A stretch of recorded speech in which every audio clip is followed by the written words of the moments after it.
मौसम बदल रहा है, सीजनल एलर्जी या फिर जिनको एस्थमा होता है वो बहुत मुश्किल में आ जाते हैं जब सर्दियां आ जाती, आवाज आती जैसे गला बंद हो रहा हो, दम घुट रहा हो, नाक शदीद बंद हो और ना जिस्म में बेतहाशा दर्द होता है।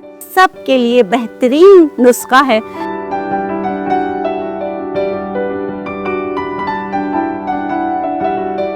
बिस्मिल्लाहिर्रहमानिर्रहीम। अस्सलाम वालेकुम। इस उम्मीद के साथ मेरी सोशल मीडिया फैमिली खैरियत से होगी। मैं हूँ नेचुरोपैथ डॉक्टर बिल्किस। आज हम बात करेंगे मौसम बदल रहा है, सीजनल एलर्जी या फिर जिनको एस्थमा होता है वो बहुत मुश्किल में आ जाते हैं जब सर्दियाँ आ जाती हैं। सर्दियों में मैं हमेशा कहती हूँ कि यखनी का इस्तेमाल करें, बोन ब्रथ ना सिर्फ सर्दियों में यानी कि हड्डी गुड्डी का इस्तेमाल लाजमी करें। उसके अलावा जो मेरे वेजिटेरियन बहन भाई हैं उनको चाहिए सीबकथॉर्न, सीबकथॉर्न के पत्तों का कहवा बना के पिएं या बेरीज का इस्तेमाल करें क्योंकि उसमें भी विटामिन B12 होता है, वो आपकी इम्यूनिटी के लिए बहुत अच्छा होता है। उसके अलावा हम अपने क्लिनिक से एक चीज बना के लोगों को देते भी हैं और आपको भी सिखा रही हूँ। आप बनाए, घर में रखें, बच्चों को दे, बुजुर्गों को दे, बड़ों को दे, जिनको बहुत ज्यादा एस्थमिक कॉफ होती है या इस तरह की आवाज आती जैसे गला बंद हो रहा हो, दम घुट रहा हो, नाक शदीद बंद हो और ना जिस्म में बेतहाशा दर्द होता है। इन सब का इलाज हर्ब्स में बहुत ही जबरदस्त मैं आपको बता रही हूँ, ये कीजिएगा। पहला है शकरतगाल, दूसरा है काकर सिंगी। ये देखिए इसकी सिंग की तरह होते हैं। ये एक हमारे सिताल में जहाँ पे हिरन होते हैं वहाँ पे इसके दरख्त बहुत मैंने देखे हैं और इसके अंदर जो ये वाइट निकल रहा है ना, इसको आप फेंके नहीं, जाया नहीं करें, इसको साथ ही वो करनी, ये इसके दवा का ही एक हिस्सा है। ठीक है, बस इनको हल्का सा भूनना है। और लौंग, ये देखिए लौंग, ये तीनों चीजें हम वजन जब मिल जाती हैं तो ये आपके जो रेस्पिरेटरी ट्रैक है, जो आपके सांस की नाली, लंग्स, उसके लिए ये बहुत ही बेहतरीन दवा बन जाती है। काकर सिंगी को छोटा छोटा करके, जैसे यहाँ पर देखें बड़ा है कि मैं इसको काट थोड़ा सा और देखिए इसके अंदर जो निकलता है ना, लोग इसको फेंक देते हैं, ये भी दवा का हिस्सा होता है। बस इनको आपने हल्का सा रोस्ट करना है। यहाँ मैंने इसको हल्का सा रोस्ट किया, ठीक है, हल्का सा। जब ये ठंडा हो जाएगा तो फिर मैं इसको पीसने के बाद इस तरह शहद के साथ, जो मतलब कि 6 महीने से बड़े बच्चे अगर शहद वो ले रहे हैं तो शहद के साथ चटा दीजिए।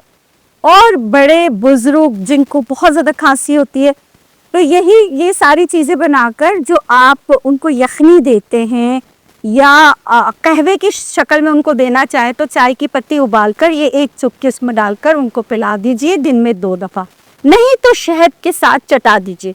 लेकिन बहुत सारे ऐसे बुजुर्ग मेरे पास आते हैं, वो कहते हैं कि हमें तो मतलब शुगर मना है तो शहद भी मना है। और बिल्कुल सही कहते हैं, फार्मी शहद होता है तो नहीं इस्तेमाल कर सकते। तो आप जैसे चाय की पत्ती उबालते हैं, उबालें हल्का सा, उसमें से ये पीसा हुआ एक चुटकी डालें, दिन में 2 बार लीजिए। इसके बहुत सारे बेनिफिट्स हैं आपके लंग्स को नई जिंदगी देने में, ऑक्सीजन की रिटेंशन को बॉडी में बढ़ाने में, उसके अलावा लंग्स की जो लंग्स में एयर की जो सप्लाई है उसको, ऑक्सीजन को बढ़ाने में और बलगम को जो है निकालने में आपकी मदद करता है। तो इसका इस्तेमाल ज़रूर कीजिएगा। देखिए यहाँ पर ये थोड़ा सा ठंडा हो गया तो मैं इसको पीस लेती हूँ, ठीक है।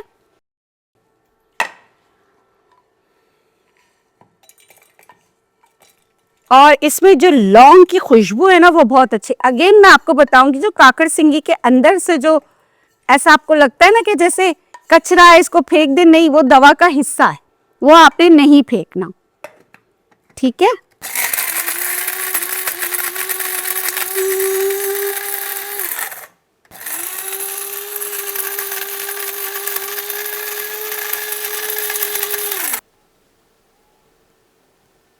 ये देखिए मैं हमेशा आपको कहती हूँ ना, जब धुआं उठ रहा हो, इसके वो फ्यूम्स तो आपने जो खोल के ना यूं झांकना नहीं है, छींके बहुत आएगी। इस तरह का पाउडर बना लेना। ये देखिए इतना ही, क्योंकि अभी देखिए गर्म हो रहा है ना, फिर ये भी खराब हो जाएगा, तो उसको थोड़ा टाइम देकर फिर हम जो है ना दोबारा पीसेंगे, आपको बताने के लिए कि ये इस इतना हो जाए ऐसे। ये देखिए इस तरह, और लेना भी एक ही चुटकी है। जैसे ये पीस के इसको थोड़ा सा गर्म करने का मकसद क्या है, ताकि फंगस ना लगे। ठीक है, बस ये देखें, इसको शहद में मिलाकर या एक चुटकी आप कहवे में डाल के दिन में 2 से 3 दफा इस्तेमाल कर सकते हैं। बहुत ही बेनिफिट है। अगर मतलब कि जिनको एस्थमा और एक्जिमा दोनों होता है, या तो सीना जगड़ता है या फिर वो एक्जिमा बॉडी पर आ जाता है, स्किन ड्राई हो जाती है, उनके लिए भी बहुत अच्छा है। ठीक है, तो ये ज़रूर इसका कहवा बना के पिए, या इसका माजून यानी कि शहद में मिक्स करके आप मल्टीपल टाइम्स दिन में दे सकते हैं। बच्चों को भी बड़ों को भी आप इसका इस्तेमाल करा सकते हैं। अब कौन इसको इस्तेमाल नहीं करेगा? तो मेरे हिसाब से कोई भी ऐसा नहीं कि जो इसको इस्तेमाल नहीं करे। हाँ, अलबत्ता इन तीनों में से किसी को किसी चीज़ से एलर्जी हो तो वो यूज़ नहीं कर सकते। अदरवाइज जो है इसका इस्तेमाल हर कोई कर सकता है, बल्कि ये थायराइड पेशेंट के लिए भी, काकर सिंगी इसमें है, लौंग है, तो उनके लिए भी बहुत अच्छा है। इस उम्मीद के साथ ये वीडियो आपको पसंद आएगी। मौसम में हर किस्म की खांसी के लिए बलगम बहुत बनता है, पोस्ट नेज़ल ड्रिपिंग होती रहती है, सब के लिए बेहतरीन नुस्खा है। इस्तेमाल कीजिएगा, फीडबैक ज़रूर दीजिएगा। और अगर आपको लगता है कि कोई इस बीमारी में मुब्तला है, इनके सांस की बीमारी में मुब्तला है, तो प्लीज़ उनके साथ शेयर भी कीजिएगा, क्योंकि शेयरिंग इज़ केयरिंग। इसमें आपके पैसे नहीं लगते, सवाब बेतहाशा होता है। इस उम्मीद के साथ मेरी सोशल मीडिया फैमिली खैरियत से होगी। अल्लाह गफूर रहीम आपको हर किस्म के मर्ज से जो है बचाए, आमीन आमीन या रब्बुल आलमीन। और अल्लाह गफूर रहीम आपको औलाद के गम से भी महफूज रखे। इस दुआ के साथ मुझे दीजिए इजाज़त। इंशाल्लाह फिर मिलेंगे एक नई वीडियो के साथ। तब तक के लिए अपना बहुत सारा ख्याल रखें।